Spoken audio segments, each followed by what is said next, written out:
So I see today's topic is accountability. Is that right? Yeah. Yep. Okay. So I'm going to start as I'm kind of introducing. I'm going to put this question in the chat, and please respond to the panelists. Oh no, sorry, I didn't put that to everybody. I put that I'll do to. it. I'll Okay. get it. Yeah, I can do that. Just respond with some of your thoughts there. I want you guys to be a little a part of this discussion. So I'm John Taylor. I'm a clinical social worker, and I practice just outside of Salt Lake City, Utah. I do a lot of work with sexual addiction and partners of sex addicts and couples who are working to heal from addiction. So that's kind of the perspective that I come from. And the purpose of this webinar each week is to look at principles and aspects that we learn in recovery that help us in any relationship. So accountability is one of those principles that I think is tremendously powerful in healthy relationships. And it's often something that our perception around Bless you. Our perception around accountability and our understanding of what accountability is matures a lot as we engage in a recovery process. So I want you to think for a minute what that word accountability means to you. Maybe does it have a positive or a negative connotation? Is it something that's scary? Is it something to be avoided at all costs? Do you love it and use it often? Think a little bit about your experience with accountability. And again, if you want to share any of those thoughts, you can send that to the panelists, and we'll incorporate that into our discussion here. Accountability for me, like the word responsibility, I think for a lot of folks that when we grew up in, both of those words were four-letter words, and they were to be avoided at all costs, because what accountability and responsibility meant for a lot of us is that you're 100% at fault, and it's your job to fix this. Someone had responded and said, accountability means, to me, builds trust in relationships. And we'll talk about why that is in just a minute here. But for a lot of us, we shy away from accountability in our relationships because it can have so many negative connotations. Or for a lot of the addicts that I work with in recovery, what accountability means is that you stop keeping secrets and you start telling the people who need to know about all of the shameful things that you've done, because exposing that can help you make different choices and can help you stop out of control behavior, which is, I think, an important part of accountability. Somebody else put in, it means being open, honest, and having integrity with someone who I trust. It's been hard to trust this, as growing up and for many years being held accountable meant I was going to be taken down. I now like that I have a few people I can go to and ask those things to be held accountable, and know that they won't splat me with all the responsibility and shame. So for a lot of us, we didn't get a very strong start in accountability in our relationships, but hopefully one of the things we learn in recovery is that accountability is a lot bigger, it's a lot broader than just talking about what's not working or maybe what we're ashamed of. And it is something that does build trust in relationships. It can bring us closer together. Here's some of the reasons why I think it does that. So it's tax season. If you haven't fretted about getting your taxes done and you're in the United States, you will be soon, because we have until April 15th, as we do every year. So I was really on top of it this year, and I kept track of all my numbers and had spreadsheets and stuff. So when I went and talked to my accountant this year, unlike previous years where there was these extensive interviews and did you remember to do this and did you remember to do that and where's this paper, where's that paper, I brought in all of the completed accounting for myself this year, and I put it on my accountant's desk, and in like a week and a half we had everything completed, and I knew exactly what taxes were going to look like, and it felt so good. That's what I think accounting is really about in that number sense. Accounting is just a story of what's happened.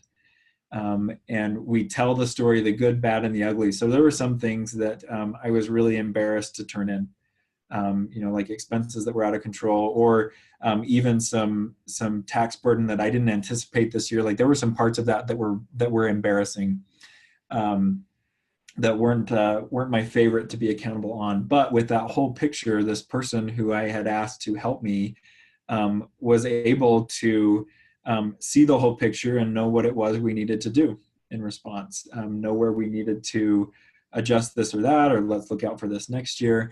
And accountability allowed that to happen. So in our relationships, Accountability is not just for when we make mistakes. Accountability is not just for our partner who may be addicted and they have, secrets to tell us so that we can learn to trust them. Accountability is really our moment by moment, day by day, what's going on for me. It's giving people who have earned the right to look at it, or people who have a vested interest, a right to, quote unquote, see the books. I think the most basic form of accountability is not even about behavior. I think it's about our feelings. It's about talking about our emotional state. And that may be as simple, it may not be, going into the whole story of what happened and why we feel this way. It may just be able to say, I'm really frustrated right now, or I'm sad right now, or I don't like this. I think starting to state our feelings is the most basic form of accounting, and it starts to give the insight into what's going on in us. And as we're able to share some of those basic feelings, and maybe you go to the 12-step rooms and you've met a sponsor that you're working with, and you feel a lot of trust there. Part of that trust may have been built because you shared feelings and this person didn't get too big or too small in response. They just showed up for you. And so you were willing to share a little more of the feelings and maybe even some of the reasoning behind the feelings. You started to tell them their story, and then you asked them to be your sponsor, and now you tell them just about everything because there's some trust that was built out of that accountability and how the accountability was handled.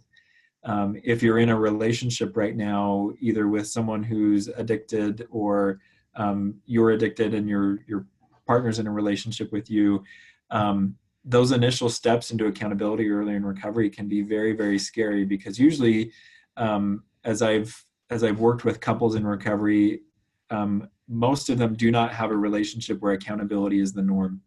And that's not because anybody was necessarily avoidant or they wanted to, run into this big problem. It's just, I think for a lot of people, it's kind of that, what's the phrase that I'm looking for? Kind of like, if we don't see it, it's not a problem. Or if we don't talk about it, it's not a problem.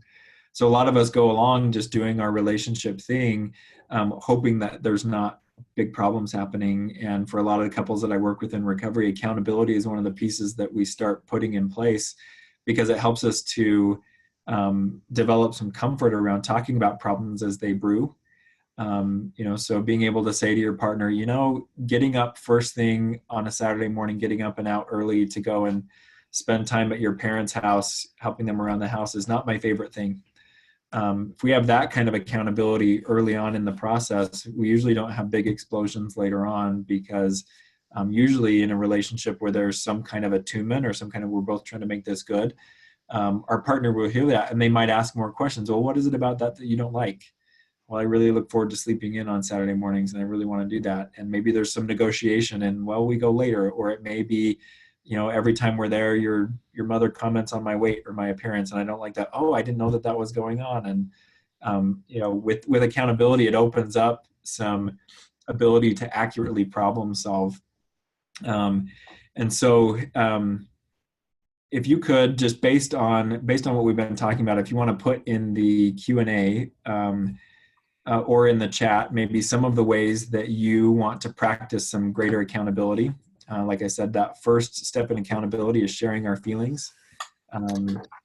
Maybe put in there some of the ways that you want to work on being a little more accountable this week, and then we can open it up to general Q&A or any questions you might have about accountability. Somebody put in the chat, they said, I still feel a lot of shame and fear around accountability, and I find it hard to find the right people, which I think is key in any accountability that goes beyond this, I'm sharing my surface feeling. You got to have people that you trust. Even in recovery, it's been really painful, such as putting trust in my therapist and then having him act in an unprofessional way, is at times left me feeling deflated and let down. I think there's a big part of some back and forth, and I'll put my trust out there, and when that trust is violated, or when we're hurt by putting some vulnerability out there, it's really hard to open up again. My hope for this person that put in here is that you'll first of all look at some of the lessons that you learned. I know for me, early on in recovery and even later into recovery, I had to ask myself a lot, like, why do I attach to the people that I attach to? And why is it hard for me to see some of the red flags? Not just that I should have seen it before, but having been through some of the things I went through with folks in recovery, where there was some hard things that happened, I started asking myself, is there a way that I can see this ahead of time? And for the most part, the answer has been yes. There are some red flags that I didn't know were red flags before that I know are red flags now. And so getting into those relationships where there's trust and there's less potential for betrayal, that happens bit by bit. And you know, my hope for me and for everybody here is that each one of your new relationships, whether it's a friendship, an acquaintance, or whatever, it's a little more healthy than the relationships you got into before, because you're learning incrementally. Somebody had asked the question, how do we go about finding the hard people? I think the right people to be trusted. So, yeah. You know, I think one of the biggest ingredients to finding the right people to be trusted is to let it take time. When I'm in a place of like, I'm so alone and I have nobody, that's when I have found that I've gotten a sponsor, or I've gotten into a recovery group that has not been good for me long term. I based it on, you know, these people are willing to listen to a lot. And I didn't really pay attention to how they listened or why they listened. So I think it's really, really helpful to let things take time. So I really like the idea of keeping track of what you put out into the relationship. You know, so I went to this meeting and I disclosed that I'm an addict of XYZ stripes, and I'm going to maybe let that sit for a week or two and see how people respond to that, versus I disclosed this in the first 5 minutes of the meeting in our check-in, and then I shared the most embarrassing, vulnerable things in my life, and there's nothing left for people to wonder about with me because I shared it all. You know, sometimes setting those artificial deadlines, I'm going to let this sit for a day or two, I'm going to let this sit for a week or two, that can really give us an opportunity to examine why we're sharing like we're sharing. And it can also give us an opportunity to examine, how is this person responding to this?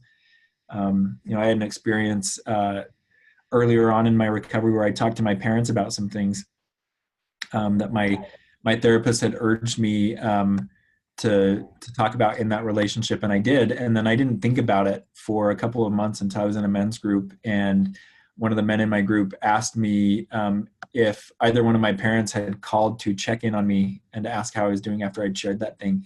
And it had been an entire month and I hadn't even thought about that, that I hadn't heard from either one of them. They didn't bring up the topic again, and it was kind of a big topic. And just that time going by and the recognition of what was happening or wasn't happening, it changed the way I saw the relationship. And while it was painful, I think it changed the relationship for the better, because it helped me to see more accurately what I could expect and what they were capable of.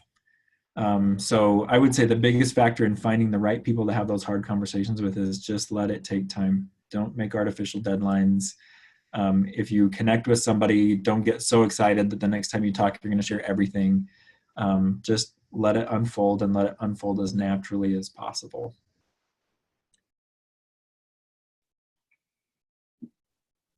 It says, I want to be more accountable to my partner by discussing my fears surrounding the risks and being in a relationship with him instead of just going away. If you could, the person who put in that question, if you could do just a follow-up, why is it that you want to be more accountable? Why is it that you don't just want to go away? And I ask that because I think it's one thing to identify what we're doing that may not be helping the relationship. I think getting to the why we want it to change is really where it starts to change. So I'd be curious to know what that is for that person. And while that person is considering whether they want to send that in or not, I'll just speak to that dynamic of just going away when we have fears and when we have feelings. I think it's really, really natural, and especially in a system where addiction has been a big part of it, we learn to just kind of keep things off the table. And whether you are the addict or whether you're the partner, I think there's a script that's really easy to have going in your head that says, I'm too much. And if I'm too much, this person will go away. And so part of the reason I was late, I was just in a session with a couple, and that's exactly what we talked about. This couple doesn't talk to each other about their anger. Because they're really afraid about how that's going to impact their partner. And so I told them today, I'm going to throw you in the deep end of the pool and we're just going to talk about anger. And they did, and it was difficult, but nobody drowned. And they were there for each other in the end. And so I think there's a lot of inborn fears around talking about what's really going on for us, and it's easier to just get small and go away, but that doesn't build a relationship. So this person put in, they said, because I feel connected with him and I see his willingness to work on things. I love that. I love that. I think it's really difficult to give somebody a chance to show up for us if we don't ever give them anything hard. And there's a lot of reasons in recovery. If you're, for example, the spouse who's been betrayed, there's a lot of reasons why you wouldn't just jump into giving your spouse difficult things. Because number one, they betrayed you. Number two, they might not be really great emotionally. But there comes a point where in order to see something different in the relationship, you have to give the relationship something different. So I really like that paradigm that says when I show up with hard things, my partner has an opportunity to show me that they can do hard things too. And if I don't show up with hard things, I may not be giving my partner an opportunity to show me some of the new skills they've been learning or some of the changes that have been happening for them. So even just with that little paradigm shift, this is giving my partner an opportunity to show up for me, that might help with some of that motivation. Or I'm not going to run from this. Like, I'm going to give them an opportunity to respond instead of me responding for them. It's really easy to make all of our partners answers be a no if we never tell them what we need or what's going on for this. So give them an opportunity. I talk with a lot of clients about this. Give this person an opportunity to reject you. Give them an opportunity if they need to say no, that you'll hear them say no, and maybe you can appreciate the honesty.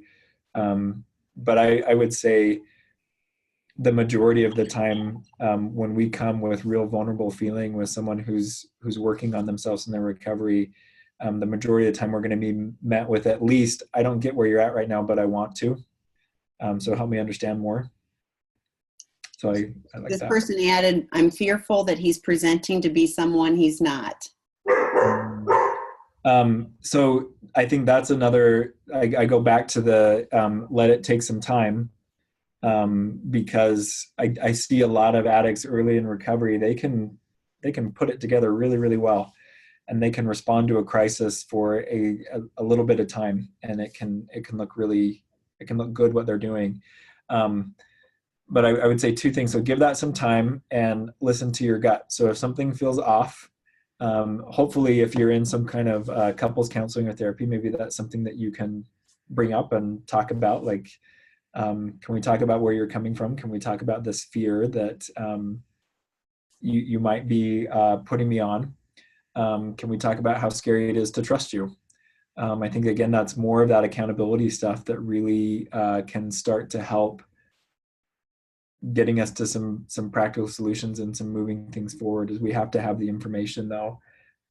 So I don't think that fear that it might just be presentation is off base.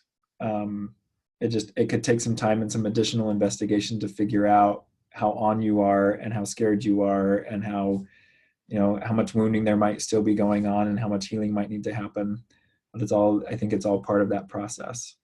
And I was thinking too, it might not be his usual. I mean, like for a lot of addicts, being willing to hear difficult emotional things is not a usual thing.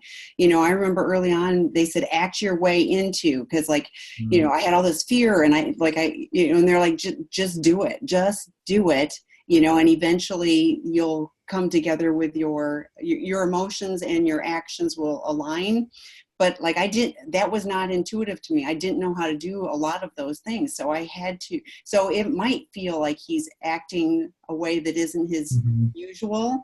So, he'll need practice doing that, but at the end of the day, if he's committed and willing to see your vulnerability, I mean, to me, that seems like an optimistic thing. So yeah.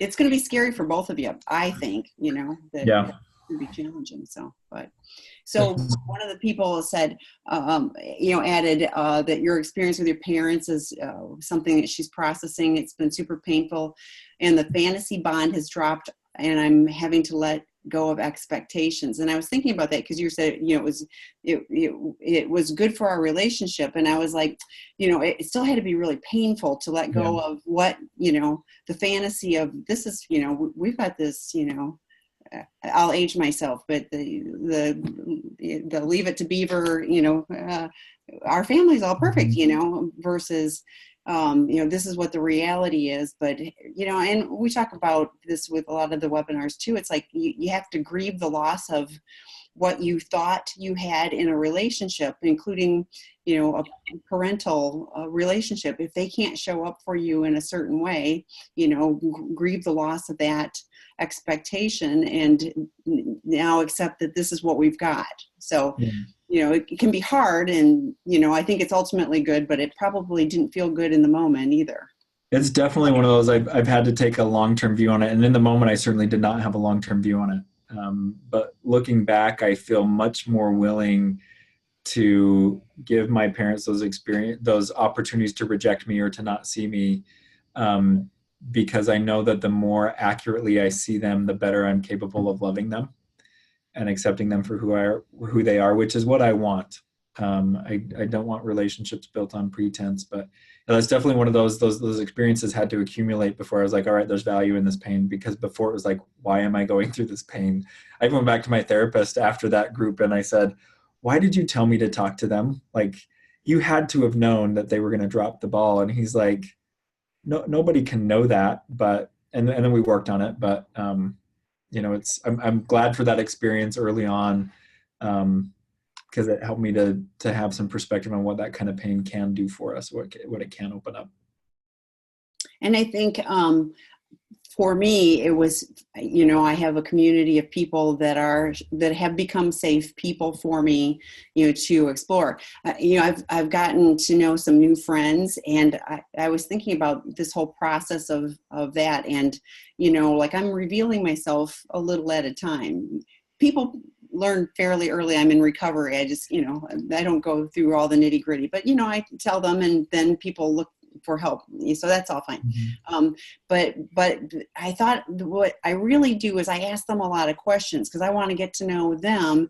So then I find out where we have the mutual connectivity as well. So I think part of my strategy in finding safe people is learning about them, because then I'll hear how they're showing up for other people. And this latest circle of women that I've found, they're all helping neighbors. And I mean, they're doing things that I go, these are trustworthy women that, that I can be safe with. So I think a little bit of, that's been helpful is, kind of my interviewing of them as well. So, yeah.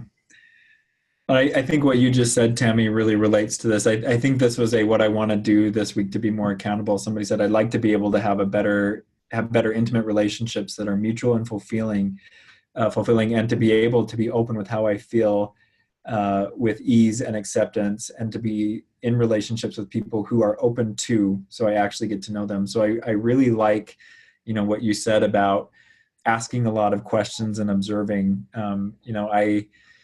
I've learned to identify those times where I'm sharing a lot and I'm not getting a lot from the other person. I used to think like, what a good listener that person is. I could listen to them forever. And now I look at that and I'm like, why are they not talking? Why are they not sharing? Like, there's a level of vulnerability that's not being matched here. So I think it's really important to be able to ask and, take active interest in people and see how they respond to it. Somebody who completely shuts down, there's two things that feedback can mean. Either it means we got too open too quick, or it could mean this person's not interested in being open with us. Yeah, I think that's true. So it says, in recovery, I'm starting to explore who I am, and I want people around me who will embrace and encourage that, and also do it themselves. And that's exactly what we're talking about. Yes, you want to have people that are able to meet you on the emotional level, and not everybody is. And so like I have these people, and they're like in different layers, and there's only a handful of people that are super close to me that I can truly, be share everything with, but then there's some people that I can share a lot of stuff, and then there's some people that I share very, rather irrelevant things, or whatever with. So like I think that there's like, you learn to have this, who you can really bring into your inner circle. And I think all of us, you can only have so many in-depth relationships. They take time and energy, and we don't have the bandwidth to do that. So I only want a few people that I'm super close with, because I have to nurture those relationships as well. So yeah. Okay, there's a question. What is an appropriate way to celebrate partner's 6 months of sobriety anniversary when he doesn't want to acknowledge it? According to him, it's not important, but I think it is.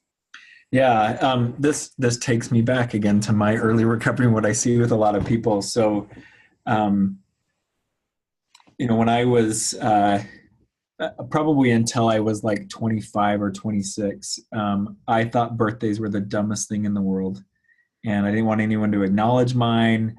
My birthday's at the end of October, so both my family and my wife's family would always throw this big Halloween party and celebrate the birthdays. And I hated it year after year after year. And the first couple of years, I think I had the sense not to complain about these nice people getting together and throwing this nice celebration for me. But as I matured in my recovery, I learned the importance again of accountability. And I told my wife, I really hate the family birthday parties for me. I don't want to go.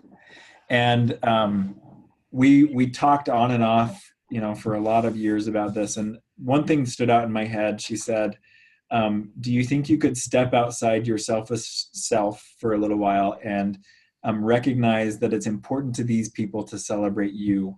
Like maybe this party isn't what you want, but it might be really important for them to celebrate you. And for me, it was one of those like, oh, just another reminder. It's not all about me. And so that helped a little bit with that, as I felt like I was accepting a gift from these people, and I'm usually not one when I receive a gift that I'm not excited about to tell that person, this is terrible, you really missed the mark. Like I usually receive it graciously, and I take pleasure in watching them, give a gift. And I think that's hard for people earlier in recovery to do, is to get that people might like you, people might be excited about what's going on in your life, because there's such poor self-esteem, and there's such deprivation that we live in early in recovery. So I really like where your mind's at. 6 months, I would say, is a big deal. When I'm working with clients every week that they're still sober, like that's a big deal. I would celebrate if they wanted to have that be part of their session every time. So I like where your mind's at in celebrating. And I might approach it in, your partner may not be comfortable with a really big celebration, but your partner may be willing to let you take note with a nice dinner, or maybe a special dessert, or maybe a small token.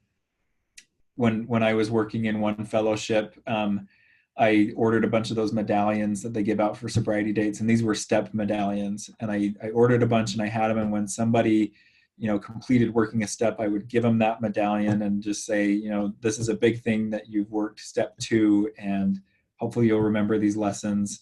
And that was a way that I celebrated people's progress. And some people were like, this is weird. Like, why are you giving me this? And other people were really grateful.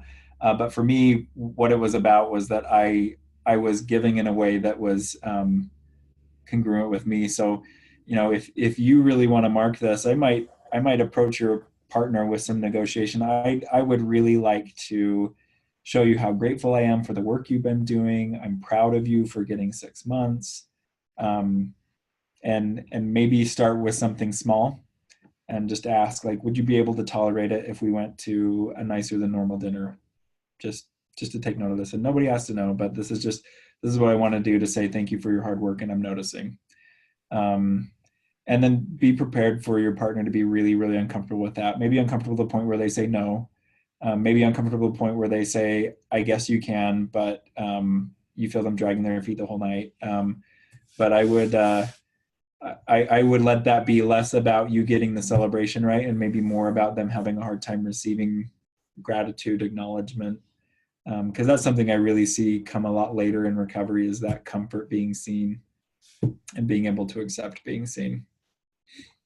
But I like that you're saying it's important, and I want to acknowledge it, and just offering ideas of some simple but quiet, but still acknowledging it. So hopefully. Because now I'm really, really grateful for all those people who held space for me for all those years to celebrate my birthday, because now it's my favorite day every year. I can totally get on board with celebrating that. But I needed people to hold that space open for a long time and say, no, this is important and you are important. But I was not the best birthday boy for a really long time. So this one is, I've tried to talk to my husband about how his past behavior has affected me and is still affecting our relationship. He goes into denial, minimizing, blame shifting, and a new tactic. He tries to shame me for not getting over it. He only takes responsibility when he has nowhere else to go. He is read out of the doghouse and does the opposite of the advice. He has no accountability to how he has and still does treat me.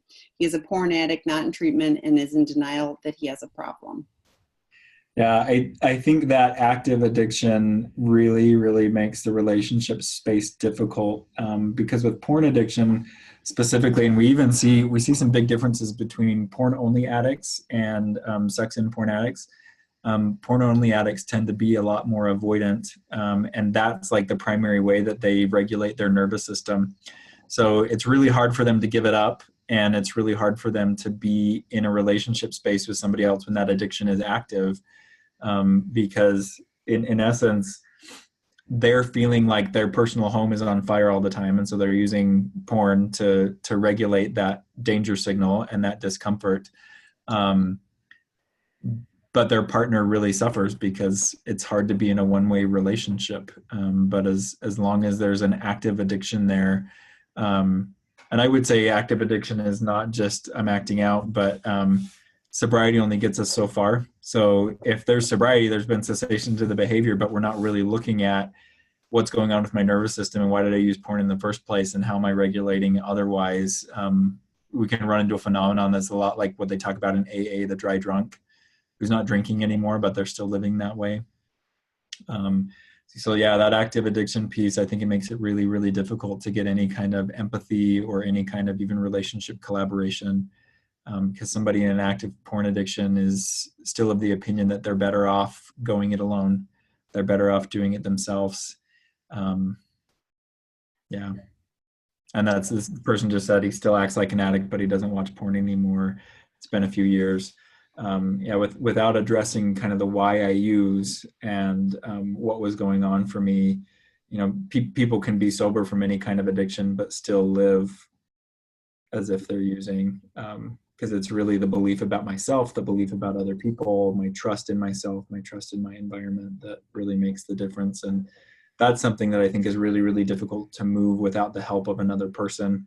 I have a colleague who talks a lot about the importance of neural co-regulation, meaning I'm in physical space with another person and the goal is being in that physical space. The goal is to feel safe together. Our nervous systems sync up. And that's something that's tremendously difficult for porn addicts to do. And I would say when porn addicts don't do that in recovery, they don't really learn to tune into anybody else's nervous system. They don't ever get comfortable with that. And so they do a lot of going it alone. I haven't heard that term before, so that's interesting. So what I hear you saying is that take away a porn addict, so two people that are sharing space, you're going to tune into each other's. Mm-hmm. Mm-hmm. Interesting.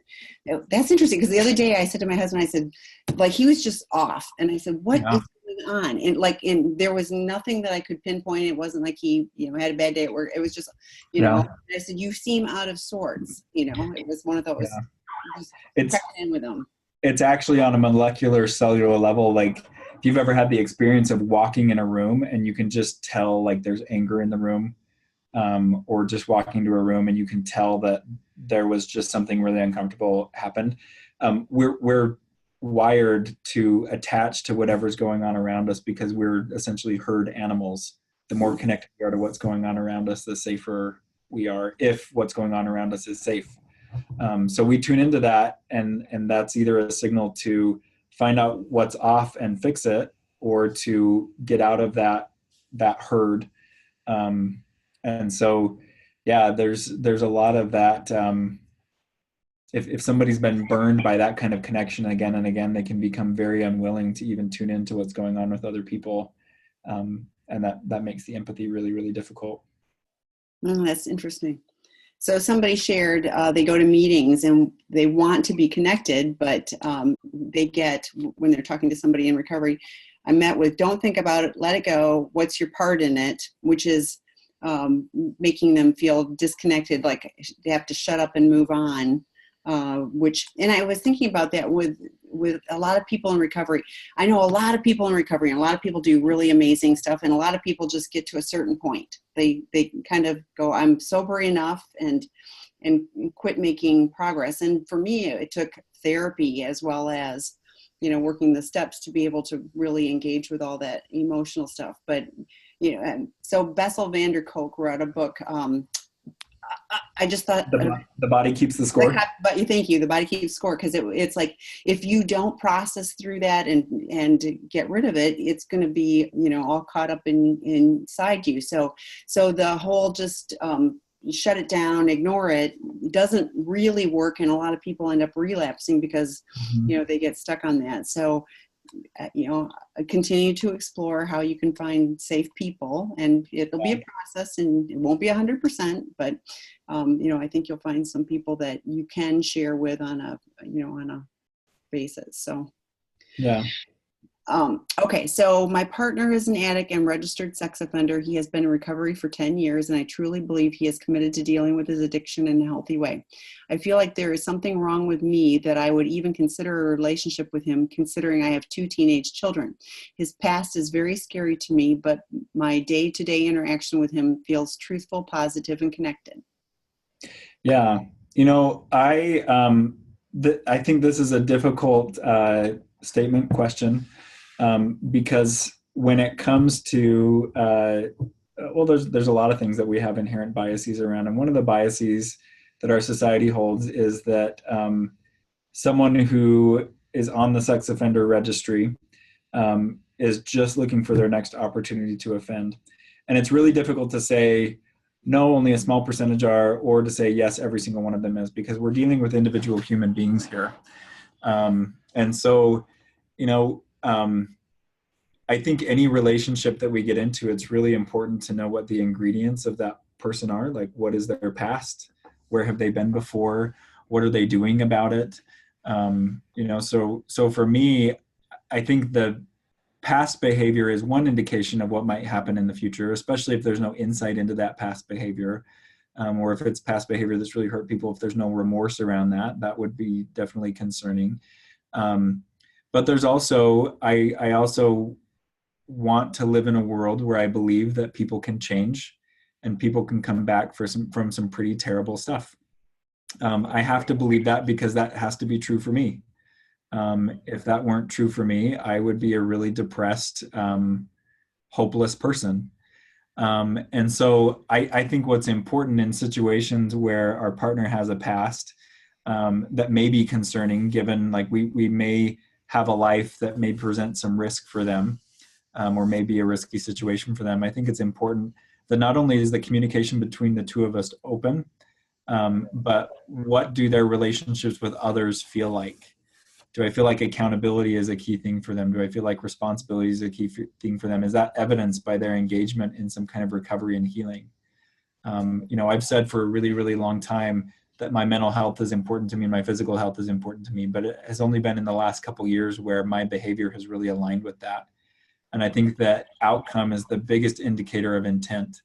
So I can talk about the importance of being healthy until I'm blue in the face. But if I'm not paying attention to nutrition, if I'm not exercising, if I'm not grooming and taking care of my body, like any of my aspirations and any of my promises to be committed to health are, they're meaningless, because my behavior says I'm really not committed to it. So I think it's important to be able to, again, with any of our partners and any kind of past we have, can we see their behaviors align with change? Or do we get this sense that it's like, yeah, that was something I did a long time ago and that was really scary and I hope I never go back. Like, I think we really have to tend the mental garden for weeds.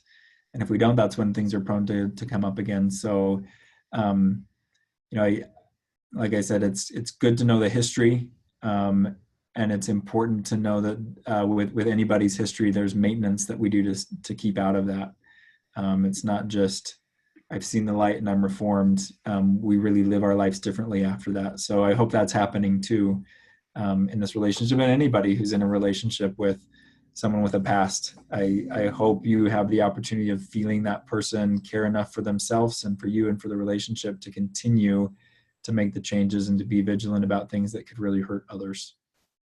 I hear you saying he's committed to dealing with his addiction in a healthy way. And so I'm sure that there's accountability, and it would be, and I think, I don't know, I would assume he's seeing a mental health professional, but I think engaging with that mental health professional and saying, here's my situation, here's this, what would you need to watch for? I guess, I don't know.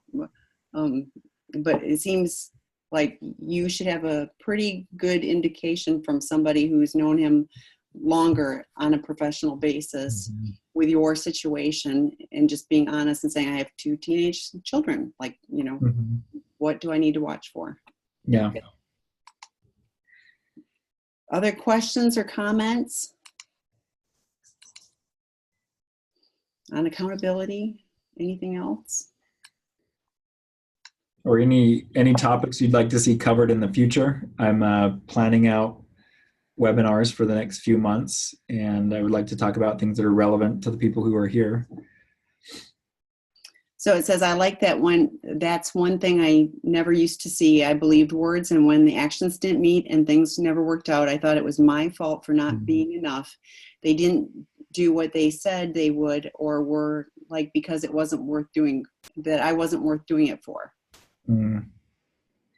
Yeah, I think there's a lot of tricks our mind can play on us when we don't see what we want to see, or we don't see what we're expecting to see. And I have a podcast called the Thanks for Sharing podcast, and I just recorded an episode on Friday about gathering data on our recovery process. And this is the reason why we do that, is because sometimes our gut or our history tells us a story that's not true. But when we can look at what's happening in front of us, we engage this other system in our brain, system 2, that is not emotionally based, but it grinds through information, a little bit more slowly, a little bit more completely. It's important to challenge what our brain comes up with immediately, because for a lot of us in recovery circles, we didn't get here because our brain is seeing things completely accurately all the time. And we got here because we missed some things. And looking at the verifiable data helps us to figure out what it was we were missing and to be better at catching that.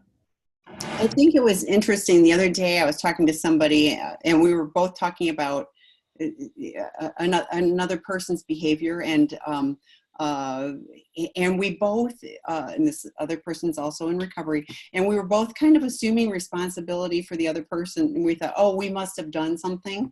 And I was cracking up, and both of us thought that we'd done completely different things, but we thought we'd done something. So when you're talking about it, it's like, it's my fault that whatever. And I just was like, wow, like, it's interesting to me that I can still get caught up in, I must have done something, if I'm not engaging with them and whatever. So it's a long-term process, and to have somebody else reflect it back was useful so that I could make note of, oh wait, it isn't always my fault. So yeah.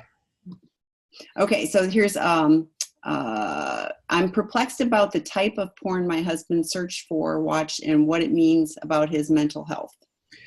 Yeah, that is a really big question. And, without going into the nitty-gritty detail of what your husband was watching, because that really is what tells the story, I'll just say in a general way, the type of porn that a person views is very significant and tells a lot. I always tell my clients, I need to know what kind of porn you use, because it helps me to know what the wound looks like. I think for most folks, if they were to to stop and look from a third party perspective about where they spent a lot of time, like in porn or in fantasy, um, that they might be surprised themselves. They might think, what am I doing and what does this mean? Which is a really important experience to have. So hopefully your spouse is working with a trained mental health professional who can help them know what that particular type of porn means for them. And I can see you putting in the details. I'm not going to share this with the group because I don't know who would be triggered by what. So I'll just have to speak in really general terms. I'm sorry, I can't get more specific than that. But this is where working with a trained therapist who understands what the different kinds of porn and what that means and can help a person explore that is really, really important. Because I think the porn type is a symptom of a deeper issue. And it's endlessly, if I can use the word fascinating, it's endlessly interesting to me to see how everybody's trauma or abuse or family story is played out in the type of porn that they are prone to watch habitually. You know, it often indicates that there's problems. Sometimes it can indicate that there's problems that are going to be really difficult to fix, but often it just indicates there's an emotional wound here, and we can do something about that. So if you need a recommendation for a therapist in your area, that's something that Tammy can provide. If your husband's not working with someone who can help him understand what it is he's looking at and why he does. Yes, feel free to reach out to me. A couple of topics that were suggested: healthy conflict and communication. That'll be a great one. Healthy ways to emotionally regulate. And I want to touch on that one. That's a good one too. But I'll tell you, the spirituality and recovery with Mark Anthony Lord. And that's on Thursday nights. That's a new webinar that started. And he does mindfulness, and I am the queen of not that stuff. It's like, I don't do well with, sitting still is challenging for me. So I kind of go, oh, great. And then, but I actually really find it useful. So I would invite you to check out some of the pre-recorded webinars, but also, I'm becoming a believer in actually I always believed it for other people, but it was one of those, I just find it challenging for myself. But you may find that joining that group and learning some mindfulness tools may be useful as well. So yeah. So true. A massive step in my recovery was when I heard that in the TFS podcast, and thanks for sharing podcast, and looked at what I watched. It helped me look at a huge dynamic that was playing out in my life and the relationships I picked. I decided to make a change. Yay. That's great. So. Yeah, I think that's what that looking at what we look at, that's the opportunity that it provides, is to get to know our wound a little bit more and to start experiencing some choice. I don't know that a lot of people experience when they're habitually using porn, they don't experience, I'm choosing to look at this. But the reality is we just don't know the forces that are affecting that choice. So when we get to know those forces that are affecting the choice, we can make different choices. We may choose something that is a little more appropriate for our arousal template, or not destructive to our relationship, or doesn't put us at risk of getting in trouble with the law. Mm-hmm. Agreed. Any other comments or questions?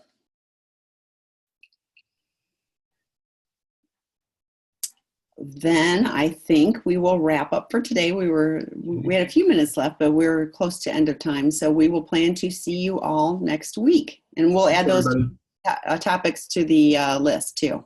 Yep, I will. Thank you. Okay. How do you connect? So if you go through sex and relationship, I'll type it here. Sex and relationship healing.com and Tammy at seekingintegrity.com.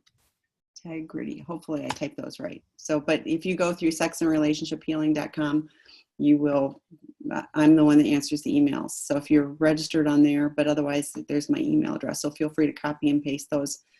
So, okay. Great. All right. Thank you as always. Appreciate it. See you next week. Bye-bye.